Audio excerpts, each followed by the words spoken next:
Saya akan berbicara tentang doa puasa. Mari kita membuka Matius pasal 17 ayat yang ke-21. Tuhan Yesus berkata, jenis ini tidak dapat diusir kecuali dengan berdoa dan berpuasa. Jenis ini tidak dapat diusir, jenis ini tidak dapat diselesaikan, jenis ini tidak dapat diatasi kecuali dengan doa puasa. Tuhan Yesus sendiri berkata bahwa doa puasa itu punya satu kuasa yang luar biasa. Ada perkara-perkara yang tidak dapat diselesaikan hanya dengan doa, dengan kesetiaan, dengan segala macam, tetapi dapat diselesaikan dengan doa puasa. Sebab itu mengapa kita harus berdoa dan berpuasa. Doa puasa itu adalah salah satu ibadah. Kalau saudara membaca di dalam Matius pasal 6, di situ ada 3 macam ibadah orang percaya, berdoa, memberi sedekah, dan salah satunya adalah doa puasa. Doa puasa itu luar biasa. Jadi mengapa kita harus berdoa dan berpuasa? Supaya kita mengalami kuasa mujizat Allah. Banyak perkara-perkara yang hanya bisa diselesaikan dengan doa puasa. Lalu apa inti dari doa puasa? Mari saya bacakan di dalam Yesaya 58 ayat yang ke-5. Sungguh-sungguh inikah berpuasa yang ku kehendaki dan mengadakan hari merendahkan diri? Jika engkau menundukkan kepala seperti gelagah dan membentangkan kain tidur dan abu seperti lapik tidur, sungguh-sungguh itukah yang kau sebutkan berpuasa, mengadakan hari yang berkenan pada Tuhan? Memang di sini nadanya adalah nada teguran. Teguran Tuhan kepada bangsa Israel yang berpuasa dengan motivasi yang salah, dengan cara yang salah. Tapi kita ambil hikmahnya. Jadi apa arti, apa tujuan, apa inti dari doa puasa? Di dalam ayat ini dikatakan bahwa sebenarnya inti dari doa puasa itu adalah merendahkan diri di hadirat Tuhan. Mengadakan satu hari yang sungguh-sungguh berkenan kepada Tuhan. Doa puasa tidak tergantung panjang pendeknya sebenarnya. Tapi kalau saudara bisa berpuasa panjang tentu lebih baik. Yang penting hari itu saudara benar-benar saudara merendahkan diri. Roh, jiwa, tubuh kita merendahkan diri di hadirat Tuhan. Kita mohon pengampunan Tuhan. Kita datang kepada Tuhan. Kita mohon belas kasihan Tuhan.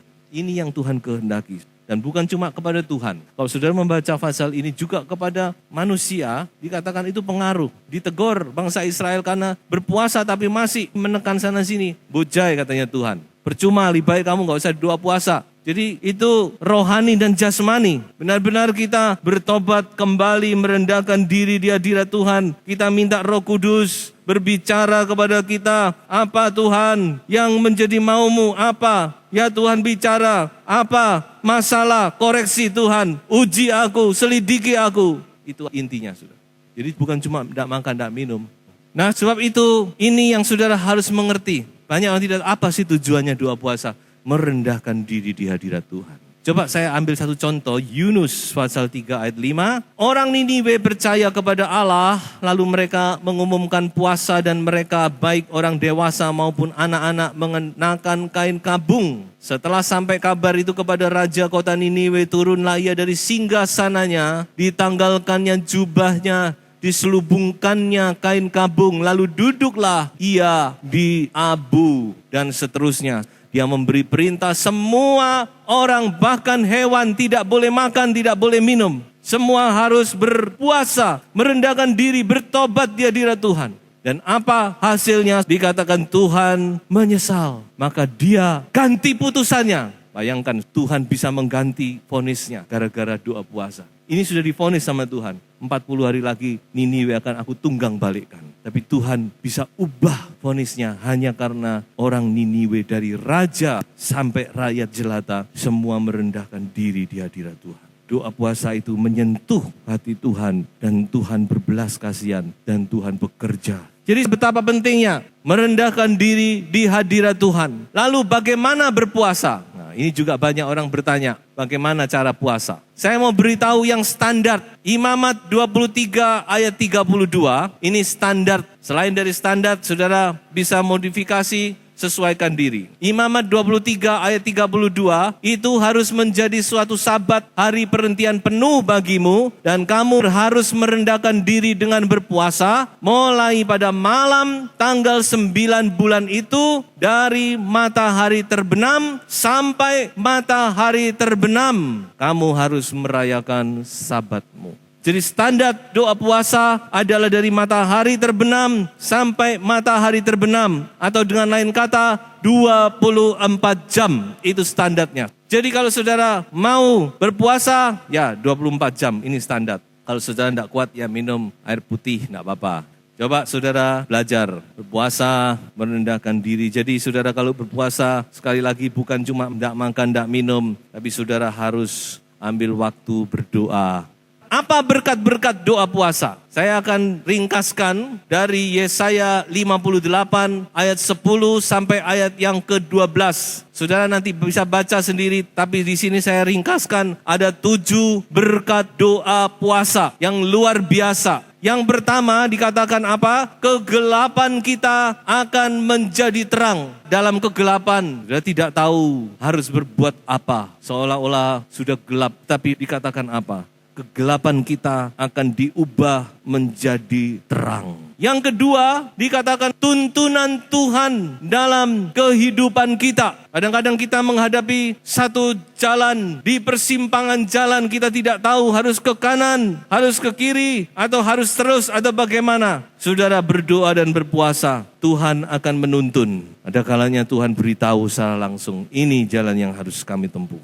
Doa puasa, kehendak Tuhan, rencana Tuhan dalam kehidupan kita. Yang ketiga, dikatakan bahwa di saat kekeringan, Tuhan akan memenuhi kebutuhan kita. Ini berbicara tentang berkat-berkat ekonomi. Sudah mungkin menghadapi kekeringan, bisnis, ekonomi, kesulitan. Dikatakan di sini bahwa dalam situasi kekeringan, Tuhan akan membuat keinginan, kebutuhan kita terpenuhi. Yang keempat, kita akan diberi tulang yang kuat. Di sini dalam terjemahan bahasa Indonesia kita dikatakan, ia akan membaharui kekuatanmu. Tapi dalam bahasa Inggris dipakai kata, Tuhan akan memberi kita tulang yang kuat, firm muscles and strong bones. Otot dan tulang yang kuat. Ini bicara tentang kesehatan. Yang kelima, doa puasa itu akan menjadikan kita seperti taman yang subur. Dikatakan taman yang diairi, subur. Kehidupan kita subur, menghasilkan buah-buahan, menyenangkan hati banyak orang. Haleluya. Kita akan menjadi taman yang subur. Yang keenam dikatakan kita akan seperti mata air yang jernih, yang menyegarkan banyak orang. Bukan mata air yang keruh, bukan mata air yang pahit, tetapi mata air yang jernih. Ketika orang datang mau minum di situ, dia disegarkan. Oh haleluya, sangat menyegarkan. Kalau saya boleh artikan secara rohani, doa puasa itu membersihkan hati kita. Karena hati ini kan kayak mata air kan. Firman Tuhan yang berkata, pelihara hatimu dari segala sesuatu, karena dari situlah mengalir aliran-aliran air hidup. Doa puasa ini membersihkan hati kita. Mungkin ada kepahitan, ada sesuatu yang kita tidak bisa atasi. Kita harus mengampuni, kita tahu tapi kita tidak bisa, sehingga hati kita menjadi pahit. Nah, inilah saatnya saudara harus berdoa berpuasa. Jadi doa puasa jangan cuma minta bisnis lancar, cuma minta tubuh sehat, cuma minta anak-anak diberkati masa depan. Ya itu pasti, tapi yang terlebih penting minta hati yang jernih. Mata air kita biar menjadi murni kembali. Sehingga bisa mengalirkan aliran-aliran air yang menyegarkan banyak orang. Dan yang ketujuh, dikatakan kita akan menjadi pemulih-pemulih. Saya memakai kata pemulih. Pemulih-pemulih dari apa? Dari satu keadaan yang sudah lama tidak bisa dipulihkan. Yang sudah terbengkalai lama. Tidak bisa, tidak ada yang mampu. Tapi lewat doa puasa, Tuhan akan bekerja dan memulihkan. Nah, itulah sebabnya betapa penting doa puasa. Saya akan secara singkat mengambil 3 contoh dari doa puasa. Sudah nanti bisa bandingkan dengan tujuan tadi. Betapa doa puasa ini mengadakan banyak mujizat. Yang pertama, mari kita baca di dalam Nehemia pasal 1 ayat 1 sampai ayat yang keempat. Riwayat Nehemia bin Hakalia. Pada bulan Kislu tahun ke-20, ketika aku ada di Puri Susan, datanglah Hanani, salah seorang dari saudara-saudaraku dengan beberapa orang dari Yehuda. Aku menanyakan mereka tentang orang-orang Yahudi yang terluput, yang terhindar dari penawanan, dan tentang Yerusalem. Nehemia ada di Puri Susan, dia ada di Babel atau di Persia. Dia termasuk orang-orang yang tertawan. Lalu ada orang datang dari Yerusalem membawa berita. Ayat 3, kata mereka kepadaku, orang-orang yang masih tinggal di daerah sana, yang terhindar dari penawanan, ada dalam kesukaran besar dan dalam keadaan tercela. Tembok Yerusalem telah terbongkar dan pintu-pintu gerbangnya telah terbakar. Ketika ku dengar berita ini, duduklah aku menangis dan berkabung selama beberapa hari. Aku berpuasa dan berdoa ke hadirat Allah semesta langit. Inilah awal daripada pemulihan tembok kota Yerusalem. Saudara lihat bahwa pekerjaan Tuhan itu selalu dimulai dari beban. Ini yang sulit, cari pekerja yang punya beban. Pekerjaan Tuhan itu harus dimulai dari beban.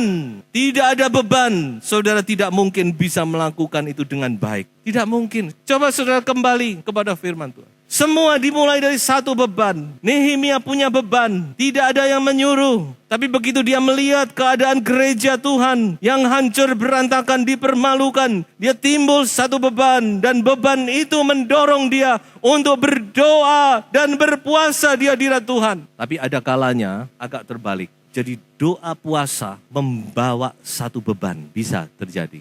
Jadi bisa saudara punya beban lalu saudara berdoa dan berpuasa. Atau sebaliknya dalam doa puasa Tuhan memberi beban. Ini beban. Jadi inilah yang menimbulkan satu kegerakan rohani. Ada beban. Jadi kita bagaimana kita bekerja dalam pekerjaan Tuhan itu bukan asal bekerja tetapi dengan satu beban. Haleluya. Beban ilahi. Maka saudara akan menjadi orang-orang yang dipakai oleh Tuhan. Tuhan mencari orang-orang yang punya beban. Bekerjalah, layanilah pekerjaan Tuhan itu dengan beban.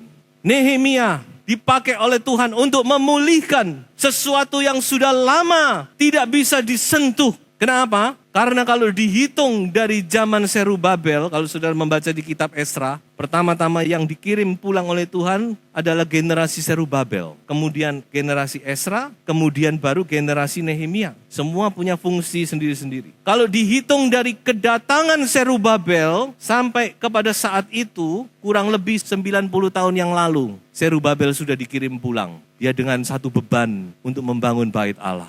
Tapi sampai zamannya Nehemia tetap tembok pintu gerbang Yerusalem itu tetap hancur berantakan, saudara-saudara. Tidak diotek, tidak keotek. Lalu sejak bait Allah didirikan, nah kita tahu kan Zerubabel datang untuk mendirikan bait Allah. Tapi karena banyak tentangan akhirnya terbengkalai. Baru kemudian 20 tahun kemudian bait Allah berdiri. Kalau dihitung dari bait Allah berdiri sampai Nehemia datang dikirim oleh Tuhan, ya 70 tahun. Sudah kedua generasi berlalu. Tetap tidak ada dirikan tembok aja kok cek angeli. Tapi kenyataan begitu. Tembok apa angeli? Bait Allah aja bisa kok tembok. Loh, tapi kenyataannya begitu. Kenapa? Karena enggak ada orang yang punya beban.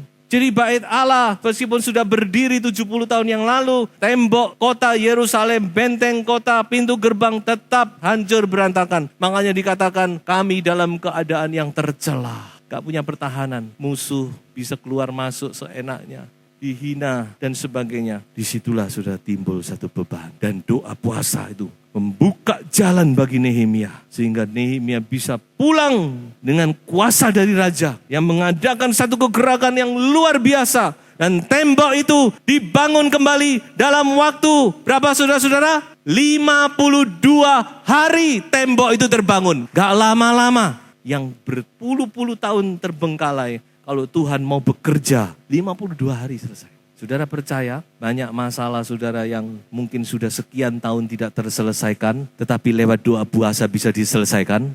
Percayalah, mungkin ada hal-hal yang selama ini tidak bisa diselesaikan. Tapi kalau saudara sungguh-sungguh datang merendahkan diri kepada Tuhan, Tuhan akan nyatakan kuasanya. Selesai, bahkan dengan cara Tuhan yang begitu luar biasa, dengan singkat, dengan luar biasa, tembok itu terbangun kembali dan nama Tuhan dipermuliakan. Yang kedua, saya mau ambil dari Kisah 3 Raja dalam 2 Raja-Raja pasal 3. Kalau saudara membaca di situ, memang secara eksplisit tidak ditulis tentang doa puasa. Tetapi saya yakin di dalamnya ada doa puasa, tapi tekanannya di sini adalah tentang praise and worship. Dan mengapa saya ambil contoh ini? Karena doa kita cuma praise and worship, bukan? Memuji dan menyembah Tuhan. Jadi masih ada kaitan. Secara singkat dikatakan di sini ada 3 raja, yaitu Raja Israel, Yoram namanya. Lalu Raja Yehuda, kita tahu kerajaan terpecah bukan? Israel, Yehuda. Ini aneh, biasanya nggak pernah wawu ini, 2 saudara ini. Tapi zaman itu kok bisa wawu, bisa pulih kembali. Tapi juga banyak masalah, termasuk di dalam cerita ini. Jadi Yoram ini anaknya Ahab. Jelas kalau anaknya Ahab dan Isabel kita tahu pasti sudah musuhnya Tuhan. Kalau Yosafat itu temannya Tuhan, saudara. Tapi dia sudah kecantol sama Israel, punya hubungan besan dengan Ahab. Anaknya Ahab yang namanya Atalia dijadikan istri dari anaknya, Dakadung. Kemudian selain Yoram, Yosafat, kemudian dikatakan ada Raja Edom. 3 raja melawan 1 raja, yaitu Raja Moab. Mereka maju berperang bersama seluruh pasukan. Oh, seru. Mereka maju dengan luar biasa. Tapi dikatakan setelah 7 hari, mereka kehabisan air, kehabisan makanan. Selama berhari-hari mereka tidak mendapat air. Lalu mereka berpikir, waduh, sudah kita cuma nunggu mati saja ini. Kita mengirim nyawa ini. Tapi untung di situ masih ada Yosafat. Yosafat berkata, ayo kita cari, ada hamba Tuhan enggak yang bisa menolong. Terus dikatakan, ada 1 hamba Tuhan, namanya Elisa. Dia dulu ada muridnya hambanya Elia. Mari kita ke tempat Elisa. Maka mereka datang ke tempat Elisa. Coba sekarang kita baca ayat 14 dan beberapa ayat ya. 2 Raja-Raja 3 ayat 14. Berkatalah Elisa, demi Tuhan semesta alam yang hidup, yang di hadapannya aku menjadi pelayan, jika tidak karena Yosafat Raja Yehuda, maka sesungguhnya aku ini tidak akan memandang dan melihat kepadamu. Maka sekarang jemputlah bagiku seorang pemetik kecapi.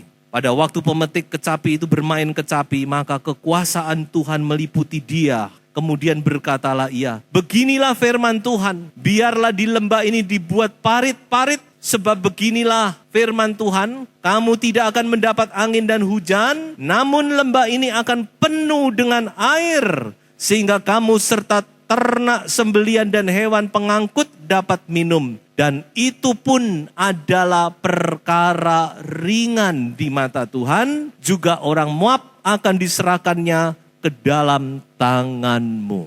Saudara-saudara perhatikan cerita ini. Ini satu pelajaran bagi kita. Dengan siapa kita bersekutu. Itu sangat dilihat juga oleh Tuhan. Yosafat sudah 2 kali dia hampir mati. Pada zamannya papanya Yoram ini kan Yoram ini anaknya. Dia sudah hampir mati waktu maju perang. Orang sudah mengepung dia. Orang kira dia Ahab. Untuk dia berteriak, Tuhan tolong.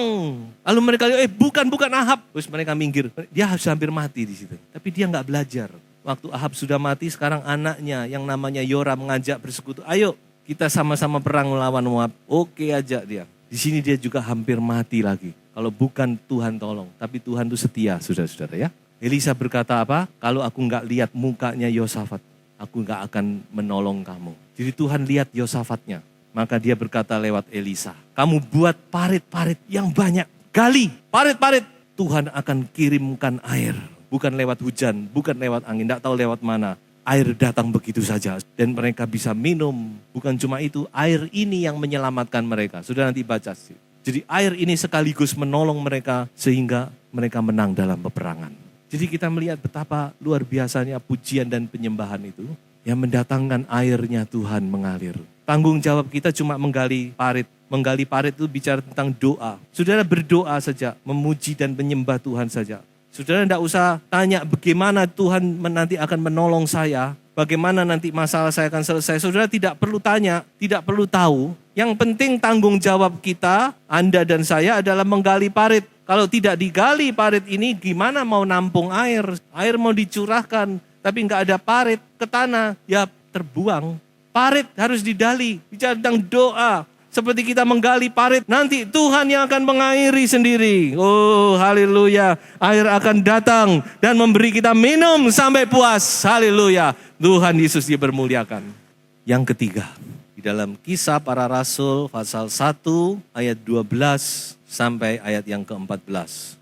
Maka kembalilah rasul-rasul itu ke Yerusalem dari bukit yang disebut Bukit Zaitun, yang hanya seperjalanan sabat jauhnya dari Yerusalem. Setelah mereka tiba di kota, naiklah mereka ke ruang atas tempat mereka menumpang. Mereka itu ialah Petrus dan Yohanes, Yakobus dan Andreas, Filipus dan Thomas, Bartolomeus dan Matius, Yakobus bin Alfius, dan Simon orang Zelot, dan Yudas bin Yakobus. Ini bukan Yudas Iskariot ya. Mereka semua bertekun dengan sehati dalam doa bersama-sama dengan beberapa perempuan serta Maria, ibu Yesus, dan dengan saudara-saudara Yesus. Roh Kudus dicurahkan di kamar loteng Yerusalem karena doa puasa. Mereka bukan cuma hanya berdoa, tapi mereka juga berdoa dan berpuasa. Loh, kok tahu? Tahu. Buktinya apa? Di dalam Kisah Para Rasul pasal kedua, waktu Petrus berkhotbah, orang melihat mereka penuh Roh Kudus, lalu orang berkata, lihat ini orang lagi mabuk ini. Lalu Petrus dia bangkit berdiri, kami tidak mabuk, ini baru jam 9, tetapi inilah penggenapan janji Allah yang sudah dikatakan oleh Nabi Yoel. Lalu dia mengutip perkataan Nabi Yoel. Pada hari-hari terakhir aku akan mencurahkan Rohku dan sebagainya dan sebagainya. Kenapa kok Petrus begitu pasti? Dia berkata bahwa inilah penggenapan dari Yoel pasal 2. Rupanya mereka memang mempraktekkan apa yang dinubuatkan oleh Yoel. Pasti. Kalau enggak, mereka enggak mungkin, Petrus enggak mungkin begitu. Jadi sambil berdoa dan berpuasa, mereka berdiri di atas Yoel pasal 2. Apa yang dikatakan Yoel pasal 2? Coba kita baca. Yoel pasal 2 ayat 12 dan ayat yang ke-13. Tetapi sekarang juga demikianlah firman Tuhan. Berbaliklah kepadaku dengan segenap hatimu. Dengan berpuasa, dengan menangis, dan dengan mengaduh. Koyakkanlah hatimu dan jangan pakaianmu. Berbaliklah kepada Tuhan Allahmu, sebab Ia pengasih dan penyayang, panjang sabar dan berlimpah kasih setia, dan Ia menyesal karena hukumannya, dan seterusnya. Ayat 15, tiuplah sangkakala di Sion, adakanlah puasa yang kudus, maklumkanlah perkumpulan raya. Kemudian baru nanti saudara baca terus, terjadilah apa yang dijanjikan itu. Kemudian pada hari terakhir, aku akan mencurahkan roh. Jadi pencurahan roh itu adalah hasil dari doa puasa. Murid-murid 10 hari di kamar loteng Yerusalem, mereka memang berdoa dan berpuasa, menyembah Tuhan, berdoa, berpuasa, dan Roh Kudus dicurahkan. Pada hari raya Pentakosta, Roh Kudus dicurahkan. Gereja lahir dan gereja terus maju sebagai pemenang. Meterai dibuka oleh Tuhan. Meterai pertama di kitab Wahyu. Gereja lahir karena doa dan puasa. Tidak ada harapan lain bagi gereja Tuhan. Gereja dipulihkan bukan karena pendeta hebat, bukan karena hamba Tuhannya diurapi. Gereja akan dimuliakan oleh Tuhan, bukan karena gedungnya yang hebat, karena fasilitas. No. Gereja akan dipulihkan kalau umat Tuhan berdoa dan berpuasa, merendahkan diri di hadirat Tuhan. Prinsip firman Tuhan tidak pernah berubah. Sebab itu ayo, kita tidak tahu bagaimana nanti Tuhan akan memulihkan pekerjaannya. Bagaimana Tuhan akan menyatakan kemuliaan. Tapi janji Tuhan jelas bahwa sebelum kedatangan Tuhan, sebelum masa antikristus, Tuhan akan curahkan rohnya untuk menyempurnakan gerejanya. Membawa gereja menjadi gereja yang tak bercacat celah mempelai wanita yang siap bertemu dengan mempelai pria. Itu jelas, itu firman. Bagaimana caranya? Saya tidak tahu, tidak ada orang yang tahu. Tapi kita mau menyiapkan diri kita, amin. Kita akan menggali parit itu. Kapan Tuhan akan alirkan air itu bukan urusan kita, bukan urusan saya dan saudara. Bagaimana juga bukan urusan kita, tapi urusan kita adalah kita menggali parit. Haleluya. Kita beri kesempatan Roh Kudus untuk berkarya dengan sebebas-bebasnya dalam kehidupan kita. Inilah kesempatan yang baik. Mari kita sama-sama datang kepada Tuhan. Haleluya.